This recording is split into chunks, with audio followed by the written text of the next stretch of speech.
Good morning, Bisky and Dominique. That is right. I did just speak with Mr. Toby, who went the distance to help his wife after a tree collapsed on their trailer home, splitting it in half. Miss Barbara Frake is with me right here. She was just inches away from that tree when it fell. And Mr. Toby said something that really stuck with us last show. He could have been planning a funeral. Thankfully, Miss Barbara is here to continue to tell her story this morning. Miss Barbara, what was it like seeing your husband go the distance to help you during that troubling time? Well, Michael, I knew he would. We've been together for almost 48 years, and I know there's nothing my husband wouldn't do for me. It's the same way I feel about him. And I knew how upset he was because looking under the rubble, I could see his hands really shaking when he was trying to dial 911 because he was so upset and so frightened for me. But I knew he was there, and I knew he'd save me. I knew he would.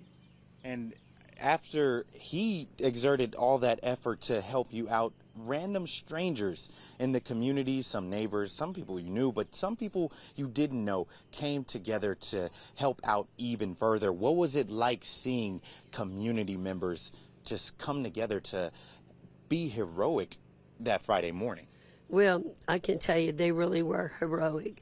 We called my brother. He came. We couldn't get out. He came and cut all the limbs up. But then Pedro, just driving by trying to get to work and couldn't, saw the tree and stopped and said, "Do y'all need help?" And he went home and checked on his family, came right back, stayed for hours. They all came. I mean, it was a huge tree all the way from about 5 feet out of the window all the way to the tree in the backyard. And Pete Wilson came with someone we knew from down the street, the neighbor behind us, his son across the street, Pedro, my son, his girlfriend, my daughter, my brother, my husband. Everybody was working, and this all started at daylight, and about, I'd say probably by noon, they had that tree totally out, except, I mean, it's still on the ground in the back, but they had it totally out. My brother brought his tractor, was moving big logs to a burn pile. And I mean, it's amazing how people come together in a time of need to help everyone.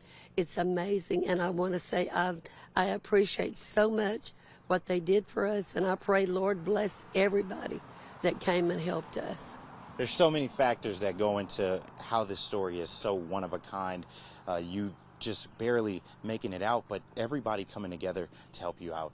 Thank you for talking with me this morning. We'll be back at 6:30 talking about how Miss Barbara's late father's efforts may have saved her live in this situation. Live in Mooringsport, Louisiana, Michael Barnes, KSLA News 12.